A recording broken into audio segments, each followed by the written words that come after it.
আমাদের ভাষা হচ্ছে টেম্পো ইলিশ বলি, মানে 3 পিসে 1 কেজি বলি। এই মাছটার চাহিদা অনেক বেশি আর এই মাছটার অনেক মজা।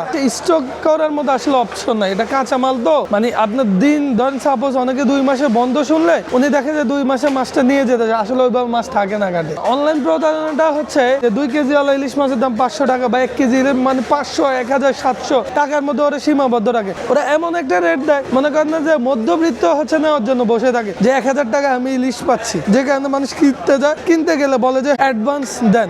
তো যারা অ্যাডভান্স দেয় তারা প্রতারিত হয়, ওরা তো মাছ দেয় না, ওরা দিন শেষে টাকাটাই নিয়ে যায়। যেমন এটা বেশিরভাগ প্রবাসীদের সাথে হয়, প্রবাসী দেখে যে টাকা পাঠাই দিল, পরিবারকে পাঠাইলো, আচ্ছা এত টাকা পয়সা ফ্যামিলি দেওয়া লাগবে না, আমি টাকাটা দিয়ে দিই, আমার ফ্যামিলি শুধু রিসিভ করবে। ওই ক্ষেত্রে কি করে, উনি টাকাটা পাঠাই দিল, উনি প্রতারিত হলো, ওনার ফ্যামিলিটা মাছ পেল। কোটি মানুষের আস্থা ও ভালোবাসায় পরপর 2 বার দেশের 1 নম্বর এসি ব্র্যান্ডের স্বীকৃতি পেল ওয়ালটন এয়ার কন্ডিশনার। 3টা স্টেপ মানলে আপনার প্রতারিত হবে না। প্রথম হচ্ছে আপনার অফার প্যাকেজ ডিসকাউন্ট দেখলে আপনি বুঝতে হবে প্রতারক। কারণ আপনি চিন্তা করেন ডিসকাউন্টে ভাই এটা তো ইলিশ মাছ, এটা এমনি চাহিদা শেষ করে যায় না, এটা ডিসকাউন্ট আপনাকে কিভাবে দিবে, এটা কোনদিন পসিবল না। আর দ্বিতীয়ত হচ্ছে যে আপনি কোনোদিন মাছ হাতে পাওয়ার আগ পর্যন্ত অ্যাডভান্স করবেন না, কোনো প্রকার টাকাই দিবেন না, এটা হচ্ছে দ্বিতীয় জিনিস। আর তৃতীয়ত হচ্ছে আপনি যখন অর্ডার করবেন তখন হচ্ছে আপনি ভিডিও কলে দেখবেন যে এই লোকটা ঠিক আছে কিনা, ও আমাকে মাছ দিচ্ছে কিনা, এটা যাচাই করবেন। আর হচ্ছে যে পেজে অনলাইনে অর্ডার দিবেন ওকে জাস্টিফাই করবেন ও অরিজিনাল কিনা, তাইলেই হবে। আপনি হচ্ছে পদ্মাটা চাঁদপুর হয়ে কিন্তু আপনার বাম মেঘনাটা হয়ে আপনার ঢাকাতেও বুড়িগঙ্গা হয়ে গেছে। বুড়িগঙ্গা কি কেউ ইলিশ পায় না? প্রাকৃতিক ভাবে যেটা যেখানেই থাকে ওটা ওটুকুর মধ্যেই সীমাবদ্ধ থাকে, কিন্তু এর বাইরে কিন্তু যায় না। ধরেন অনেকে চিন্তা করে কি এটা হচ্ছে ছোট মাছ আর এটা হচ্ছে বড় মাছ, তো অনেকে বলে যে ভাই আমি বড় মাছে মনে হয় বেশি স্বাদ, এই ছোট মাছটাই টেস্ট কম পাবেন। না, অরিজিনাল ইলিশ এই ছোটটায় যে টেস্টটা পাবেন বড়টায় একটু কম পাবেন, কিন্তু টেস্ট কিন্তু কম হবে না কোনদিন।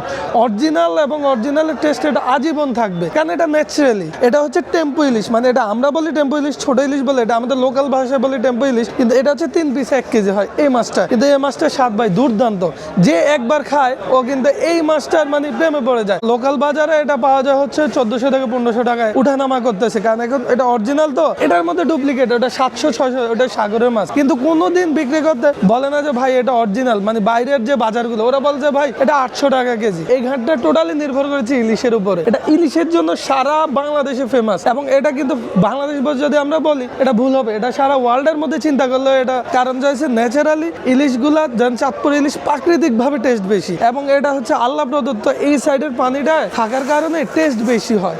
তো এই টেস্ট বেশি হওয়ার কারণে তো এখানকার মানুষগুলো তখন এই ইলিশের সাথেই সবাই সম্পৃক্ত। এটাকে চাঁদপুরকে ইলিশের বাড়ি বলা হয়, কিন্তু ইলিশের বাড়ি বলার কারণ হচ্ছে একটাই, এটা হচ্ছে আপনার যখন বর্ষা শুরু হয়, বর্ষাটা শুরু হইলে ইলিশের ডিম পাড়তে কিন্তু নদীতে আসে, এবং নদীতে আসার কারণে আপনার হচ্ছে এই ন্যাচারালি এই 3 নদীর মোহনায় হচ্ছে পানিটা প্রাকৃতিক ভাবে হচ্ছে এটা আলাদা। চাঁদপুরে ইলিশগুলো আসার জন্য এই সাইডটার প্ল্যাংটনটা, মানে যে প্ল্যাংটনটা ইলিশ খায়, তো ইলিশ ডিম পারলে এখানে সুরক্ষা থাকে, প্লাস হচ্ছে এখানে প্রাকৃতিক ভাবে প্রজননটা ভালো হয়, ডিম নষ্ট হয় না। তো এই ন্যাচারালির কারণেই হচ্ছে এটা এখানে আসে। স্যালমন যেমন হচ্ছে তার স্রোতের বিপরীতে যায়, ঠিক ইলিশটাও হচ্ছে স্রোতের গতিতে আসবে। এই সময়টাতে কিন্তু ইলিশও কম পাওয়া যায়, চাহিদাও কম থাকে। যেমন সিজনে যেমন চাহিদাটা তুঙ্গে থাকে, প্লাস হচ্ছে তখন মাছও থাকে বেশি। আর এখন তো আসলে অফ সিজনে এটা আপনার হচ্ছে সিজনে যে মাছটার টেস্ট পাওয়া যায় 100%, অফ সিজনে এটা অরিজিনাল ইলিশের 70% টেস্ট পাওয়া যায়। অফ সিজনে মাছও কম, দাম বেশি থাকে, কিন্তু মাছ পাওয়া যায়। অফ সিজনে হচ্ছে আপনার ধরেন হচ্ছে আপনার দেখা যায় হচ্ছে দুপুরে মাছ ধরার জন্য নামছে, ও মাছ পাইছে 5 কেজি, ও এসে ডিরেক্ট বিক্রি করতে চলে আসছে একদম তরতাজা, দেখা যায় 10 মিনিট। আর সিজনে একটা জিনিস হয়, একটা বোট রাতে নামে, সারা রাত মাছ ধরে ও হচ্ছে সকালে আসে। মার্চ মাসের 1 তারিখ থেকে 2 মাসের জন্য বন্ধ, সেটা হচ্ছে জাটকা অভিযান। মানে জাটকা বলতে কি আপনার হচ্ছে যে ডিমটা পারে হচ্ছে আপনার নভেম্বরের আগের যে 22 দিন বন্ধ থাকে, অক্টোবরের 10 তারিখ থেকে নভেম্বরের 1 তারিখ পর্যন্ত বন্ধ থাকে। এরপর হচ্ছে আপনার ফেব্রুয়ারির 28 তারিখ পর্যন্ত খোলা থাকে। এরপর যে জাটকাগুলো আসে ওই জাটকাগুলাই হচ্ছে আপনার বড় করার জন্যই মূলত এই অভিযানটা 2 মাসের অভিযান, যে কারণে মানুষ যাতে বড় মাছগুলা পায়।